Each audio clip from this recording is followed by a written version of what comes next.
혹시 이전에 우리가 느헤미야서 함께 나눴던 말씀이 어떤 말씀인지 기억하실까요? 남유다가 멸망하고 성벽과 성전이 다 무너졌죠. 그래서 성벽이 없으니까 이제 이방 민족들이 자유롭게 이스라엘 백성들을 침략해서 죽이고 약탈합니다. 그러니까 이스라엘 백성들이 비참한 삶을 살아가는 것입니다. 그렇게 고통 가운데 있을 때 하나님께서 한 사람을 세워서 이스라엘 백성들에게 위로와 회복의 역사를 시작하려고 하십니다. 그 한 사람이 누구입니까? 느헤미야죠. 느헤미야를 통해서 성벽을 다시 재건하고자 하십니다. 그런데 여러분, 많고 많은 사람들 중에 왜 하필 느헤미야를 하나님께서 선택하셨을까요? 고국의 소식을 듣고 수일 동안 울며 슬퍼하면서 금식했던 마음, 곧 하나님 아버지의 마음이 느헤미야 가운데 있었기 때문입니다. 사랑하는 성도님들, 하나님은 자신들의 백성들을 위로하시고 회복시키는 역사를 누구와 함께 일으키십니까? 하나님과 똑같은 마음을 가진 사람들. 그 사람을 통해서 하나님은 하나님의 위로와 회복의 역사를 일으키신다라는 거죠. 그리고 느헤미야가 바로 그런 사람이었다라는 것입니다. 바라고 원하기는 여기에 있는 여러분들의 마음이 하나님의 마음이 있기를 간절히 소망합니다. 그래서 하나님의 마음이 내 안에 있어서 사람을 살리고 교회를 세우고 복음을 전하는 그런 축복의 통로로 쓰임받는 여러분들이 되기를 간절히 소망합니다. 느헤미야는 하나님의 비전을 가지고 예루살렘으로 옵니다. 그리고 사람들에게 말하기를 이제 우리가 다시 성벽을 건축하고 수치를 당하지 말자라고 외치죠. 그렇게 느헤미야가 외쳤을 때 백성들은 한 마음으로 화답했다라고 이야기합니다. 그런데 여러분, 우리가 그렇게 하나님의 일을 하려고 할 때 언제나 무엇이 있습니까? 사단의 방해와 공격과 비웃음과 조롱이 있다라는 것이죠. 하나님의 일을 하려고 시작할 때 곳곳에서 우리를 멈추게 하려고 사단의 공격들이 있다라는 것입니다. 이스라엘 백성들이 성벽을 재건하려고 했을 때 그것을 못마땅하게 여겨서 방해하고 비난하고 조롱하는 이들이 있었습니다. 원수들이 있었는데 그 주요한 역할을 했던 사람들이 산발락과 도비야라는 사람들이었습니다. 그러면 여러분, 왜 산발락과 도비야는 그토록 하나님의 일을 방해하고 가로막으려고 길을 쓰면서 달려들었을까요? 왜냐하면 자신들의 정치적 입지가 좁아질까봐 두려웠기 때문입니다. 당시에 산발랏은 사마리아의 총독이었습니다. 그리고 막강한 권력을 행사했지요. 남유다 사람들은 자기 스스로는 아직 자기들의 그 생명을 유지하고 생활을 유지할 수 있는 자립의 능력이 없었기 때문에 사마리아 방백들의 통치를 받고 있는 상황이었습니다. 그런데 여러분, 한번 생각해 보세요. 느헤미야가 와서 그 성벽을 재건하게 되면 일단은 자신들을 스스로 지킬 수 있는 토대는 어찌됐든 만들어지는 것이죠. 그렇게 토대가 만들어지면 자신들의 세력이 이제 넓어지고 커지고 강해져서 결국에는 산발랏 자신의 그 통치 영향력 아래서 벗어나게 될까봐 두려웠기 때문에 길을 쓰고 성벽을 재건하는 것을 막았던 것입니다. 느헤미야 2장 10절을 보면 흥미로운 표현이 나오죠. 2장 10절은 이렇게 이야기합니다.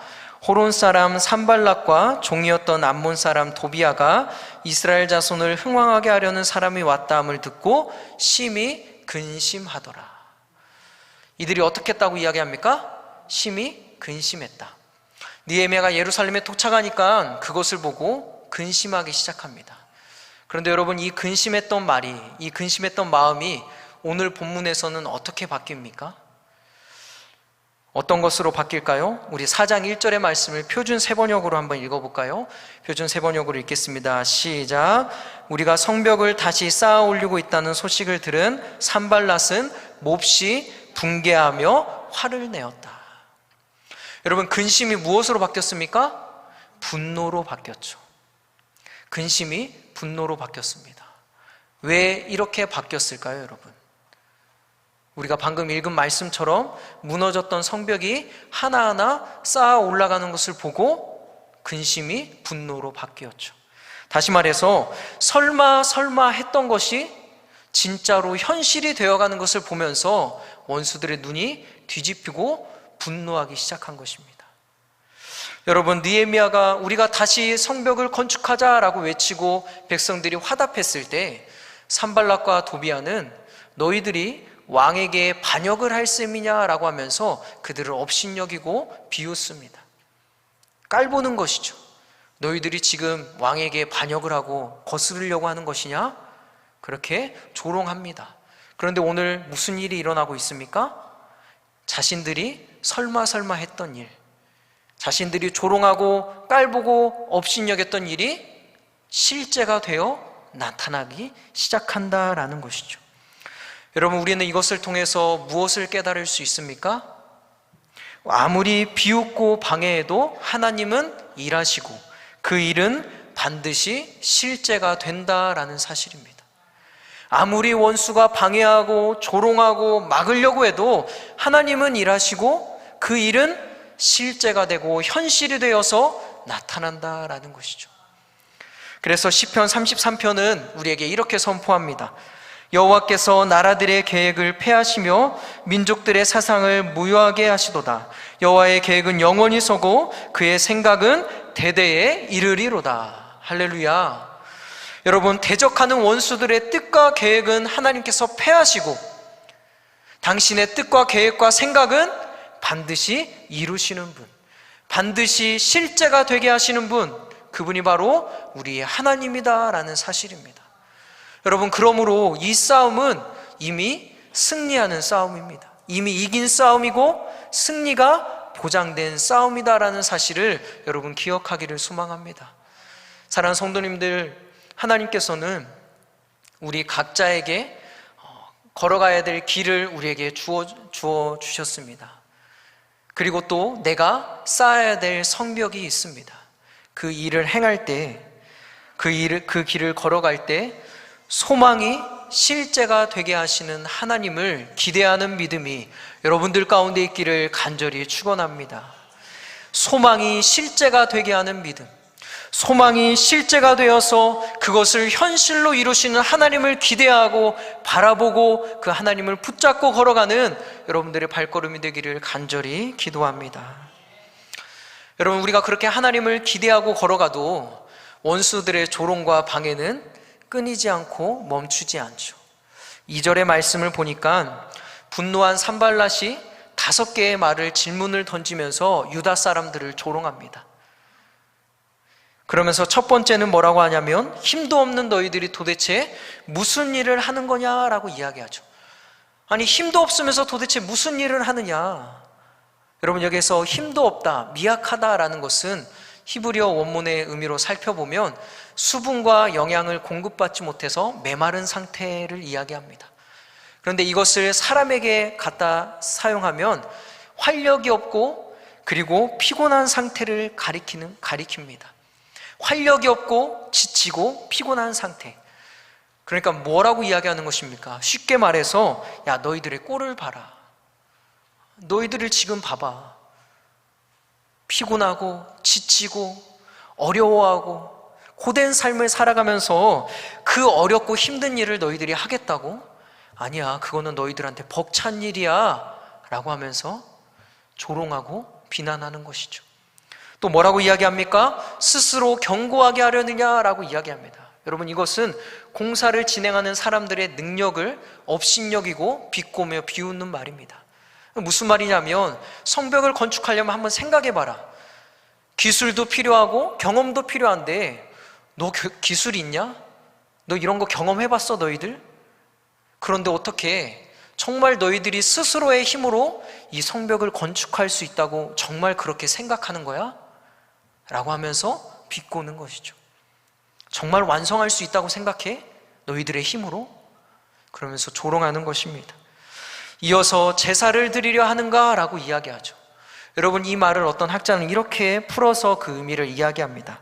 뭐라고 하냐면요, 이 미친 사람들은 그저 기도드린다고 성벽이 다시 세워질 것으로 생각하는가? 그것은 그저 바람일 뿐이지. 그러니까 무슨 말입니까, 여러분? 성벽을 세우려면 기술도 있어야 되고 경험도 있어야 되고 지혜도 있어야 되는데 너희들이 가진 거라고는 신앙과 제사뿐인데 너희들 어떻게 할래? 어떻게 하면 좋니? 라고 이야기하는 것이죠. 그들은 또 성벽 재건이 하루 만에 끝낼 수 없는데 한번 봐봐, 결국 너희들은 시간만 허비하고 나중에 반드시 후회하게 될 거야 라고 하면서 확신에 차서 이야기를 합니다.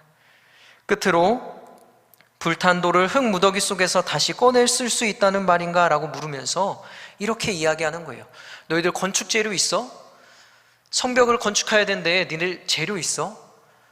재료 있다고 한번 쳐보자. 그러면 그 재료를 성벽을 완성하려면 오랜 시간이 걸리는데 성벽 완성할 때까지 그 재료를 다 조달할 수 있어? 끊기지 않고 할 수 있겠어? 라고 이야기하는 것이죠. 여러분, 이렇게 산발랏은 지금 5가지의 질문을 통해서 유대인과 유다 사람들과 느헤미야를 조롱하고 비웃고 있습니다. 그런데 여러분, 여기에서 산발랏이 이야기하는 이 질문들을 좀 깊이 묵상해 보기 원합니다. 여러분 한번 보세요. 지금 이들은 계속 무엇을 들먹거리면서 이야기하고 있습니까? 무엇을 자꾸 건들면서 이야기하고 있죠? 느헤미야의 그리고 유다 사람들의 환경과 능력을 걸고 넘어지고 있죠. 그들의 환경과 능력, 너희들 성벽을 재건할 수 있는 기술, 경험 있니? 니들 감당할 수 있겠어? 니들 능력 있어? 힘 있니? 라고 이야기하는 거예요. 건축 재료 있어? 환경이 준비됐니? 있다고 쳐도 성전이 완성될 때까지 그 건축 재료 멈추지 않고 갖다 줄 수 있어? 갖고 올 수 있어? 환경을 이야기하는 거예요. 다시 말해서 이스라엘 백성들의 느헤미야의 능력 없음과 환경이 안 되는, 상황이 안 되는 것을 계속 들먹거리면서 할 수 없다고 조롱하고 비난하고 비웃는다라는 것이죠. 여러분, 그런데 이것이 사단이 우리에게 사용하는 전략이라는 것을 여러분 깨닫기 원합니다. 사단은 우리에게 뭐라고 합니까? 끊임없이 우리의 능력과 우리의 형편을 이유로 우리를 흔들려고 하죠. 그러면서 너 감당할 능력 있냐라고 물어봅니다. 아마 괜히 시작했다라고 생각할걸? 너 이거 할 수 있는 능력 있어? 지금 이것을 꼭 해야 되니? 상황이 좀 여유로워지면 그때 해도 되잖아. 지금 상황을 봐봐. 너 경솔하게 시작했다가 금방 후회할걸? 헛된 시간만 보낼걸? 이라고 하면서 자꾸만 우리의 능력과 상황을 가지고 우리를 비난하고 우리의 발걸음을 멈춰 세운다라는 것이죠. 그런데 여러분, 하나님의 말씀은, 성경은 우리의 능력과 상황에 대해서 어떻게 이야기합니까? 이사야 43장 18절에서 20절의 말씀입니다. 이사야 43장 18절에서 20절의 말씀 우리 함께 읽어볼까요? 함께 읽겠습니다. 시작. 너희는 이전 일을 기억하지 말며 옛날 일을 생각하지 말라. 보라, 내가 새 일을 행하리니 이제 나타낼 것이라. 너희가 그것을 알지 못하겠느냐? 반드시 내가 광야의 길을 사막에 강을 내리니 장차 들짐승 곧 승냥이와 타조도 나를 존경할 것은 내가 광야의 물을 사막의 강들을 내어 내 백성 내가 택한 자에게 마시게 할 것임이니라. 여러분, 지금 뭐라고 이야기합니까? 능력과 상황에 대해서 하나님은 뭐라고 선포하십니까? 우리가 가진 능력과 상황은 아무 상관이 없다라는 거예요. 아무리 내 꼴이 우스워도 새 일을 행하실 능력이 하나님께 있고, 내가 도저히 아무것도 할 수 없는 상황이고 사방이 적으로 가로막혀 있을지라도 광야에 길을 내시고 사막에 강을 내시는 분이 하나님이다라고 선포하고 있다라는 사실이죠. 능력과 환경이 너희에게 있는 것이 아니라 나에게 있다라고 하나님은 말씀하고 있다라는 것입니다. 그러므로 사단이 능력과 환경을 건들면서 들먹거리면서 나를 조롱하고 비웃을 때 여러분, 우리는 어떻게 해야 됩니까? 첫 번째는 능력과 환경이 하나님께 있음을 선포하고 내 마음을 잘 지켜야 합니다. 나에게 있는 것이 아니라 능력과 상황이 오직 하나님께 있고 그리고 나는 내 마음을 잘 지켜서 하나님의 일을 해야 된다라는 것이죠. 여러분, 말씀을 좀 깊이 묵상하면서 이런 생각이 들었습니다. 정말 위험한 것이 무엇일까? 여러분들이 만약에 느헤미야하고 그리고 유다 백성들일 때 이 상황에서 정말 위험한 것이 여러분 무엇일까요? 내 주위에 산발락과 도비아와 같은 사람들이 많이 일어나서 정말 셀 수도 없이 수없이 나를 조롱하고 비난하고 비웃는 것, 여러분, 그런 소리가 나에게 쏟아져 내릴 때, 쏟아져 올 때, 여러분, 그때가 정말 위험한 때일까요? 여러분, 그렇지 않습니다. 정말 위험한 때는, 위험한 것은 산발락과 도비아 같은 이들이 밖에 있는 것이 아니라 내 안에 있을 때, 내 안에 있을 때 정말 위험한 순간, 위험한 때입니다. 제가 지난 교회에서 부서를 맡아서 선생님을 이제 전체 쭉 신방을 그렇게 하는 그런 기간이 있었습니다. 그래서 한 선생님을 신방하기 위해서 준비를 하면서 하나님 앞에 기도했어요. 하나님, 어떤 말씀을 가지고 가서 나눌까요? 라고 기도했습니다. 그때 하나님께서 창세기 12장의 말씀을 생각나게 하셨어요.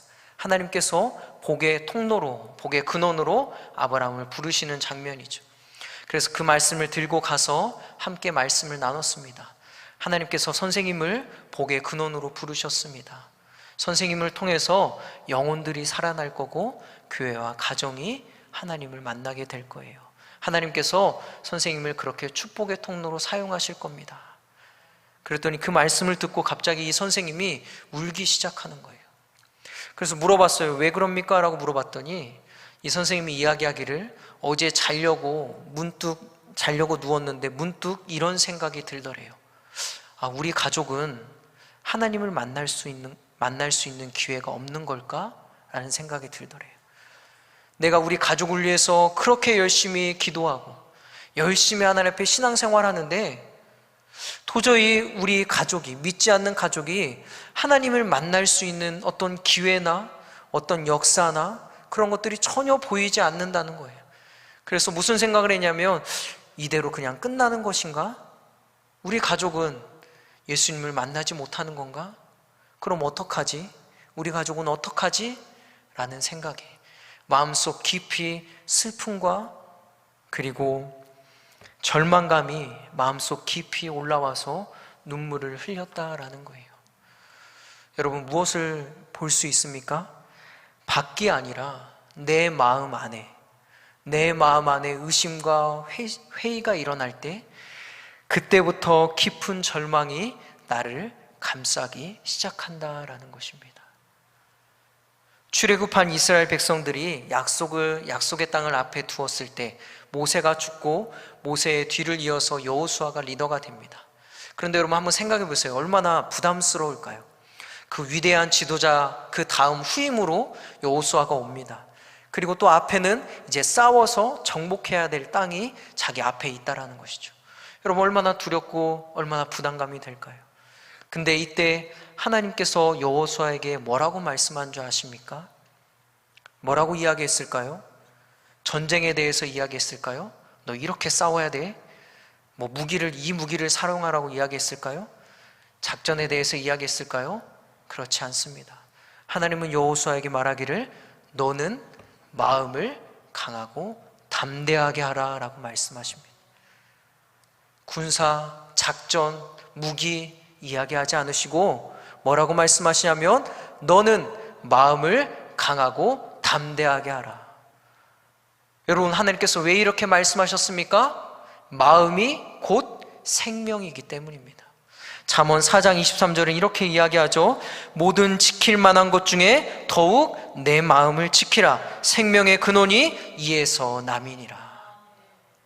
여러분 마음이 곧 생명의 근원이기에 마음이 무너지면 모든 것이 다 무너지는 것입니다. 그러므로 조롱의 말들이 내게 몰려올 때, 여러분 나의 원수가 나를 업신여기고 그렇게 비웃을 때 여러분들의 마음을 잘 지키기를 소망합니다. 무엇으로 지켜야 됩니까? 하나님께서 여호수아에게 말씀하시고 그 선생님을 말씀을 통해서 말씀하셨던 것처럼 하나님의 말씀으로 여러분들의 마음을 더욱 지키는 그런 여러분들이 되기를 원합니다. 그래서 여러분, 원수가 나를 조롱하고 나를 비방하고 비난할 때 그 원수의 머리를 밟고 일어나서 더 찬란하고 더 아름다운, 더 축복의 통로로서 멋지게 살아가는 여러분들의 삶이 되기를 주님의 이름으로 축원합니다. 아멘. 산발락과 도비아가 자신들을 업신여기는 말을 쏟아낼 때 여러분, 느헤미야는 어떻게 합니까? 느헤미야는 기도하죠. 여러분, 역시 느헤미야는요, 기도하는 사람이었습니다. 여기에서 우리의 하나님 들어주시옵소서라는 말은요, 단순히 그냥 들어주십시오 여기서 끝나는 게 아니라 듣고 나에게 대답해 주십시오라고 하는 하나님의 그 대답까지 요구하는 적극적인 기도였습니다. 그러면서 느헤미야는 저들이 우리에게 이야기했던 것처럼 그대로 갚아주십시오 라고 하면서 5절에서 이렇게 이야기하죠. 그들의 죄를 용서하지 마시고 들은 죄를 못 본 채 하지 마십시오. 그들이야말로 성을 쌓고 있는 우리 앞에서 주님을 모욕하는 자들입니다. 다시 말해서 우리를 모욕하는 것은 주님을 모욕하는 것입니다 라고 이야기하는 것입니다. 우리는 여기에서 원수들의 조롱과 위협이 몰려올 때 어떻게 해야 되는지 두 번째 방법을 발견할 수 있습니다. 그것은 무엇입니까? 그것은 기도함으로 사단의 조롱을 하나님께 맡기는 것입니다. 하나님께 돌리는 것이죠. 사랑하는 성도님들, 왜 기도해야 됩니까? 왜 기도함으로 사단의 조롱과 공격을 하나님께 맡기고 하나님께 돌려야 됩니까? 이것은 영적 싸움이기 때문입니다. 에베소서 6장 12절은 우리에게 분명히 말하죠. 우리의 씨름은 혈과 육을 상대하는 것이 아니요 통치자들과 권세들과 이 어둠의 세상 주관자들과 하늘에 있는 악의 영들을 상대함이라. 우리의 싸움이 봤을 때 사람과 사람의 싸움 같지만 혈과 육의 싸움이 아니라 하늘의 권세 잡은 자, 통치자들, 하늘에 있는 그 악한 영들과 싸우는 싸움이다라고 우리에게 이야기하고 있습니다. 여러분, 이 싸움 가운데 우리가 이길 수 있습니까? 이길 수 없다라는 것이죠. 이길 수 없기 때문에 하나님께 기도해야 되고, 하나님께 기도함으로 사단의 조롱과 비웃음을 하나님께 맡기고 하나님께 돌려야 되는 것입니다. 여러분, 내가 반응하면 그것은 내 문제가 되지만 하나님께 맡기면 하나님의 문제가 된다는 것을 여러분 기억하십시오. 그래서 우리는 사단의 조롱이 왔을 때, 비웃음이 왔을 때 내가 반응하는 것이 아니라 그것을 하나님께 맡기고 하나님께 돌려서 하나님께서 역사하시도록 그렇게 간구해야 되는 것입니다. 그런데 여기서 중요한 것은 다만 이때 우리는 내가 지금 하나님의 뜻 가운데 행하고 있는지를 꼭 점검해야 합니다. 무턱대고 기도하는 것이 아니라 지금 내가 하나님의 뜻 가운데 일하고 있는지를 점검해야 돼요. 왜 그렇습니까?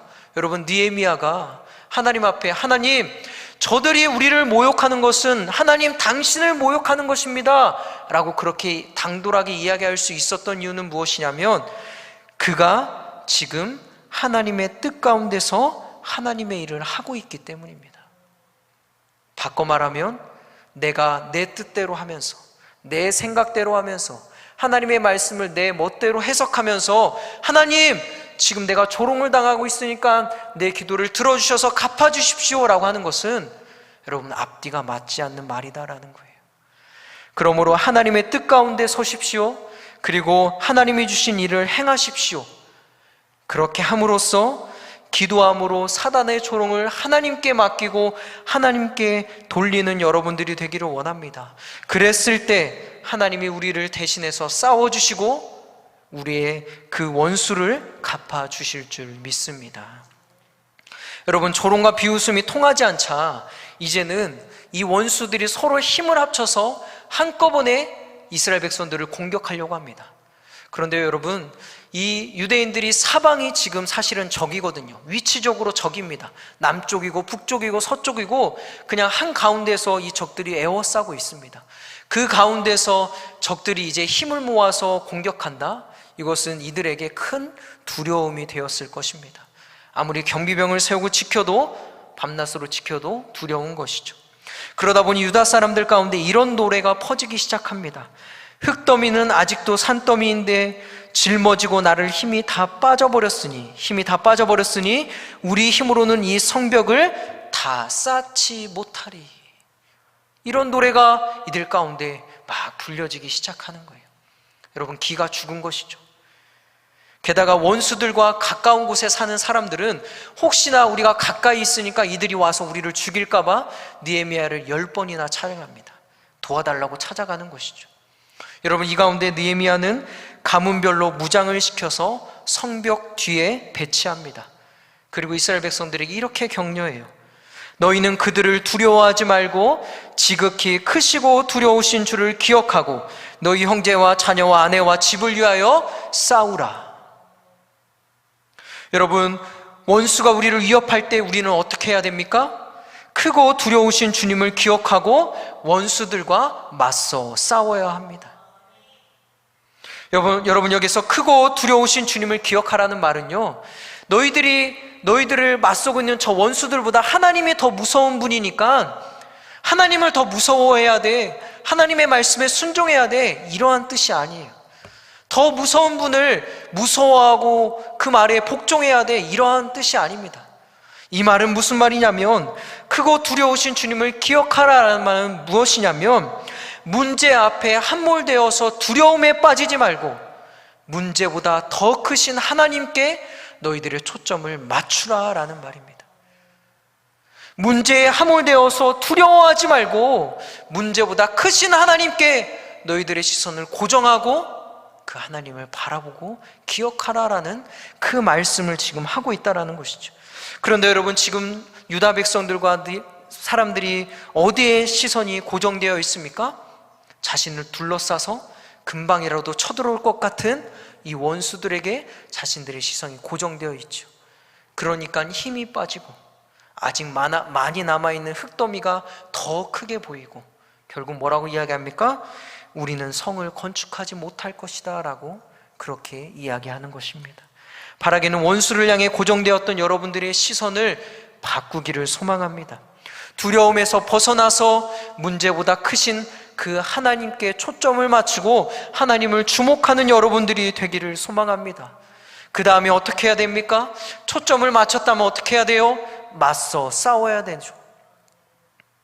아니, 목사님, 아까는 기도하면서 돌리라고 하더니 왜 이제는 또 맞서 싸우라고 말씀하십니까? 어떻게 해야 됩니까? 라고 생각할 수 있습니다. 그런데 여러분, 크고 두려우신 주님을 기억하고 맞서 싸우라는 것은 이러한 말입니다. 따라해 볼까요? 크고 두려우신 주를 기억하고 그 일을 계속하라. 뭐라고요? 크고 두려우신 주님을 기억하고 그 일을 계속하라. 맞서 싸운다는 것은 그 일을 계속하는 것입니다.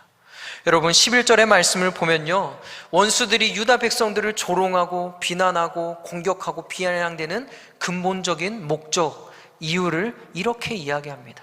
우리 함께 읽어볼까요? 11절입니다. 우리의 원수들은 이르기를 그들이 알지 못하고 보지 못하는 사이에 우리가 그들 가운데 달려 들어가서 살육하여 역사를 그치게 하리라 하고. 무엇을 그치게 하리라? 하나님의 역사를. 여러분, 사단의 목적은요, 우리를 상처 주고 우리를 넘어뜨리는 것에 있지 않아요. 사단의 진짜 목적은 무엇입니까? 나를 통해서 이루어 가실 하나님의 일을 중단시키는 것입니다. 죄송한 말씀이지만 사단은요, 여러분들에게 상처 주고 여러분들을 넘어뜨리고 그래서 여러분들이 가슴 아파하는 거, 여러분, 사단은 그것에 관심이 있지 않아요. 아무 상관이 없어요. 사단에게 진짜 이들의 목적은 무엇이냐면 하나님의 일을 멈추게 하는 것입니다. 하나님의 역사를 중단시키는 거예요. 하나님의 나라가 만들어지는 것을 멈추는 것이 사단의 목적이다라는 거예요. 그렇다면 여러분들은 지금 어떤 삶을 살아가고 있습니까? 사단의 올무에 걸려 넘어져서 하나님의 일을 중단하고 계십니까? 원수들의 조롱과 비웃음에 콧받쳐서 여러분, 우리는 이 일을 할 수 없어, 나는 완주할 수 없어, 그렇게 여러분 노래하고 이야기하고 있습니까? 그런데 반면에 느헤미야를 한번 보십시오. 산발랏이 조롱하고 5가지의 이유를 이야기하면서 그렇게 이야기할 때 느헤미야와 유다 백성들은 그들의 공사를 멈췄습니까? 멈추지 않았죠. 6절을 보니까 뭐라고 이야기합니까? 마음을 들여서 그 일을 더 했다라고 이야기합니다. 그러니까 어떻게 돼요? 그 성벽의 높이가 절반에 이르게 되는 것이죠. 그러면 여러분, 산발랏이 이제는 말로만 하는 것이 아니라 적들을 모아서 한꺼번에 치려고 했을 때, 그때 느헤미야는 그리고 유다 사람들은 성벽을 재건하는 것을 멈췄습니까? 멈추지 않았죠. 오늘 4장의 말씀 15절 16절 그 이유를 봐도, 그래서 느헤미야와 유다 백성들은 하던 일을 멈췄다라는 말씀이 그 어디에도 등장하지 않는다라는 거예요. 나오지 않는다라는 거예요. 아무리 사단이 조롱하고 원수가 비난하고 안 된다고 이야기해도 그들은 그 일을 계속해서 했다라는 것입니다. 여러분, 무엇을 깨달을 수 있습니까? 멈추지 않는 것이 이기는 것입니다. 멈추지 않고 계속하는 것이 최고의 싸움의 기술입니다. 민욱이 목사님이 쓰신 작은 예배자라는 책에 이런 글이 있어요. 사람들은 종종 착각합니다. 시계의 일은 시간을 맞추는 일이라고 생각합니다. 그러나 정작 시간을 맞추는 것은 주인의 일이고 시계의 사명은 멈추지 않는 것입니다. 시간을 맞추는 것은 주인의 일이고 시계의 사명은 멈추지 않는 것입니다. 사랑하는 성도님들, 기억하기 원합니다. 나를 조롱하고 위협하는 원수들과 맞서 싸운다는 것은요, 나도 똑같이 조롱하고 똑같이 욕하고 똑같이 덤비는 것이 아닙니다. 그것은 하나님께서 내게 주신 일을 멈추지 않고 계속하는 것입니다. 되든 안 되든 계속하는 것이죠. 한 발짝 떼는 것이 어려울지라도 그 한 발짝을 떼는 것입니다. 이것이 저와 여러분들이 가야 할 길입니다. 여러분, 하나님의 일을 할 때 사단은, 원수는 수없이 우리를 조롱하고 공격하고 수없이 우리를 비난합니다. 그럴 때 여러분, 먼저는 능력과 환경이 하나님께 있음을 고백하고 선포하고 여러분들의 마음을 잘 지키십시오. 그리고 기도함으로 사단의 조롱을 하나님께 맡기고 하나님께 돌리십시오. 그리고 마지막으로 크고 두려우신 주님을 기억하고 주님께 초점을 맞추고 그 일을, 하나님의 일을 멈추지 마십시오. 그렇게 한다면 소망이 실제가 되게 하시는 하나님께서 넉넉히 이기게 할 것입니다. 이 놀라운 은혜가 저와 여러분들의 평생의 삶에 함께하기를 주님의 이름으로 축원합니다.